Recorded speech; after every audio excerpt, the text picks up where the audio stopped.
Go.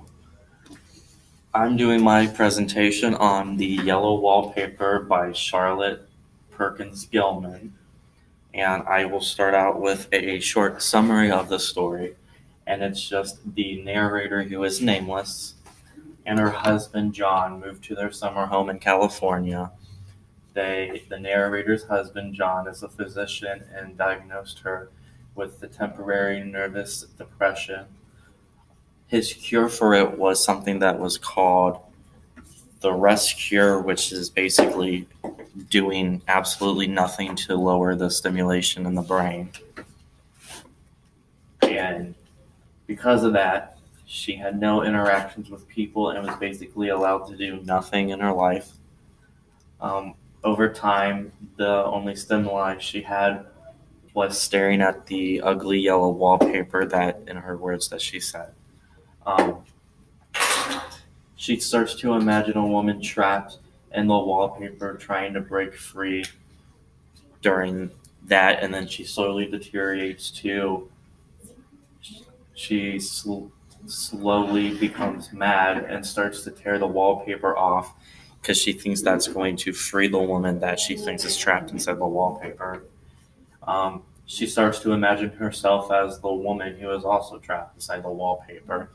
And over time, when eventually John goes to check on her, she is crawling around on the floor on all fours.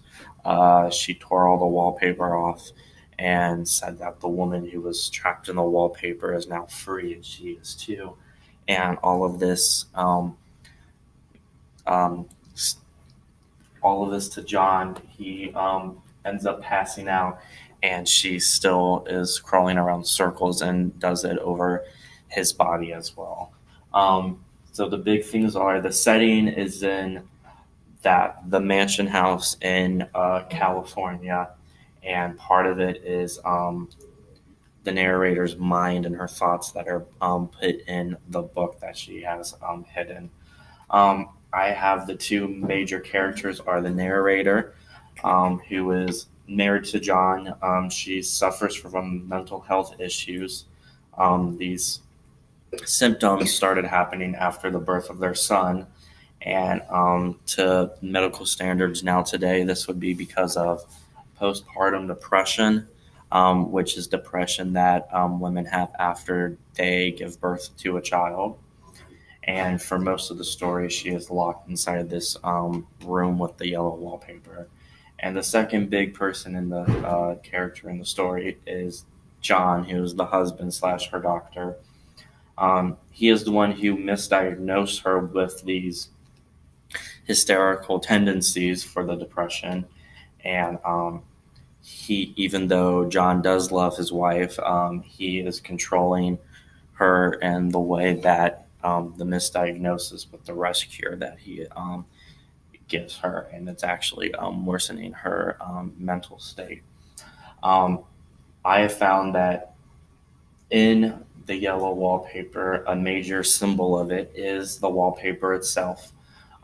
Some basic things about the wallpaper is that it has this yellow smell and breakneck pattern that the narrator describes as not having any pattern itself, and it kind of just goes into some interesting image and type of flow to it. And when she rips part of it off, she says it leaves like a yellow smear slash residue on the skin and on her clothes. Um, she said over time that the wallpaper starts to mutate. That's how she describes it, and especially at night, with like the moon glow, it starts having a different appearance to her, and it starts to mutate more and more the longer she stays inside the room, having nothing to do. Um, and over time, the ugly wallpaper the designs and the patterns in it starts to intrigue her, due to that being the only stimuli she has to be able to grasp onto it. Um, and like I said in the summary, she starts to see a woman in this yellow wallpaper and eventually believes that she is the woman who is inside of this wallpaper trying to break free. There are two major themes inside the yellow wallpaper that I found and grasped, and that was the mental illness and gender oppression. And the big thing for mental illness is that John's misdiagnosis of his wife's condition caused him to belittle and treat his wife horribly, because she didn't really want to do what John told her to, and this caused him to be like, "I'm the professional. I know what I'm doing. I know what's going to be right for you," and that really shows the into my next point, the oppression of women back in this time period in the early and late 19th century. That it was a woman's place in marriage was to just listen to the husband and just kind of do what he says, because marriages back then were very patriarch dominant. So the men were the one who had the power and who were the ones who would call the shots. And that women in domestic life basically just stayed at home and did everything at home and took care of the kids and was cooking the food and didn't really get to have their own little social life. And then when it comes to medically speaking, the treatments that he was giving her were very hurtful to her mental state, and which eventually caused her to go mad inside the room. And there are many interpretations to the yellow wallflower because it was written back in the early 19th century, and having that the women's rights happened in the early 20th century in the 1920s. The big one that Charlotte Gilman herself had the interpretation where she said that the story was written on her actual experiences that she had in real life, saying that she had these symptoms after giving birth to her child, and she had a doctor and said that rest cure was going to be beneficial to her, and she didn't want to do any of this. She said this isn't working, it's not going to work. So she ended up just getting better by going at her own pace and doing things that would take it off of her mind, which is completely opposite of what the doctor said to her. And so a really good quote that she actually said herself was, she quoted that the yellow wallpaper was not intended to drive people crazy, but to save people from going crazy, and it worked,